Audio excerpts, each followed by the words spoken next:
स्वर्ग का हकदार कौन? मरने के बाद स्वर्ग के द्वार पर 4 व्यक्ति खड़े थे। इन 4 व्यक्तियों में पहला राजा था, दूसरा एक बिजनेसमैन था, तीसरा पंडित था और चौथा एक आम आदमी मजदूर था। किसी को भी यह पता नहीं था कि कौन स्वर्ग के अंदर प्रवेश कर पाएगा और कौन वहीं से वापस लौटा दिया जाएगा।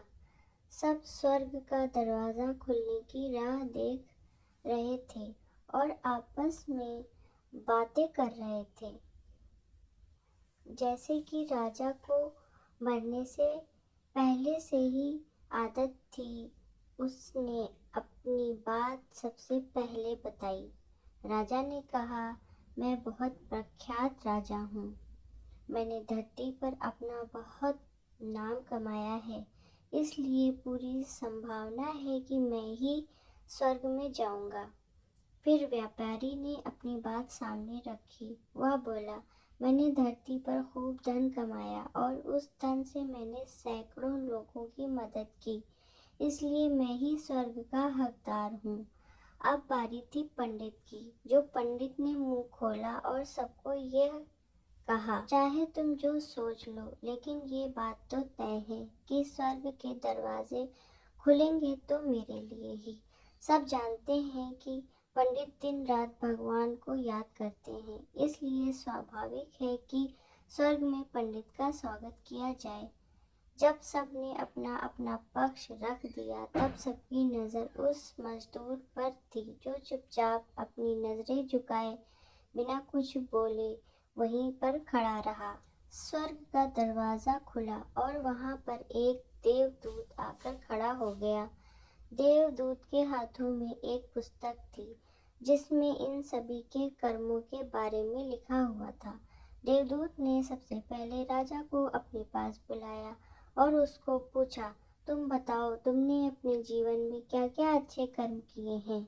मैं उन्हें इस पुस्तक में देखकर फैसला करूंगा कि तुम्हें अंदर जाने देना है या नहीं। राजा ने कहा, मेरा राज्य जितना बड़ा था उतना ही समृद्ध था और मेरी राज्य के सभी लोग खुशहाल थे। सभी बड़े आनंद से रहते थे। मैंने उन्हें कभी किसी भी चीज़ की कमी नहीं होने दी। यही मेरे अच्छे कर्म हैं। देवदूत ने अपनी पुस्तक में देखा और देखने के बाद राजा से कहा, तुम सच बोलते हो। तुमने अपने राज्य की प्रजा को बहुत सुखी रखा था, लेकिन तुमने अपने राज्य की सीमा बढ़ाने के लिए जितने युद्ध किए थे, उन युद्ध की वजह से हजारों सैनिकों ने अपनी जान गंवा दी थी। उन हजारों सैनिकों के परिवार के दुख का कारण तुम बने थे, इसलिए तुम स्वर्ग में नहीं जा सकते। अब बारी थी व्यापारी की। व्यापारी से जब देवदूत ने पूछा कि तुम्हारे अच्छे कर्म क्या हैं, तब व्यापारी ने उससे कहा, मैंने सैकड़ों लोगों को खाना खिलाया है, कई आश्रमों में दान दिया है, कई निराश्रित लोगों के लिए घर बनाकर दिए हैं।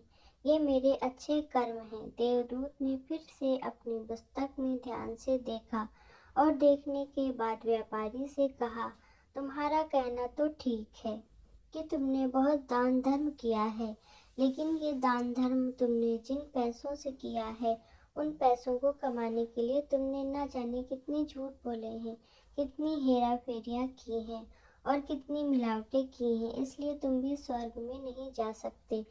जब पंडित से ये सवाल किया गया तो पंडित ने बड़े ही आत्मविश्वास के साथ कहा, मैंने अनगिनत लोगों को ज्ञान दिया है, हजारों यज्ञ और पूजाएं की हैं और दिन रात भगवान का जाप किया है।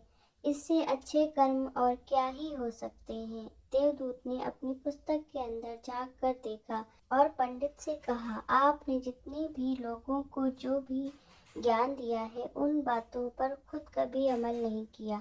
आपने यज्ञ, पूजा या भगवान का नाम निस्वार्थ भाव से कभी नहीं लिया, इसलिए आपका भी स्वर्ग में आना प्रतिबंधित है। मजदूर ये सब देखकर हैरान था। वह अब तक जिन्हें महान समझता आ रहा था, उनकी व्याख्या स्वर्ग के दरवाजे पर आकर बदल गई थी।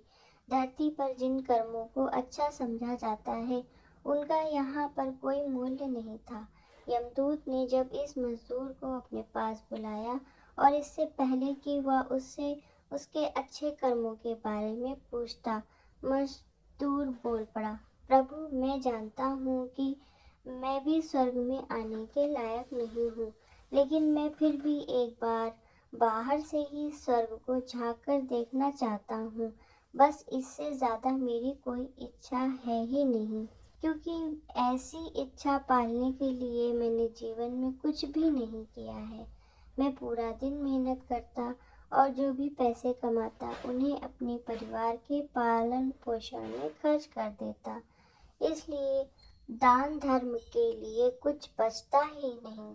लोगों की भला मैं क्या सेवा करता, क्योंकि काम के बाद जो थोड़ा सा समय मिलता उसको अपने ही बूढ़े माँ बाप की सेवा में बिता देता।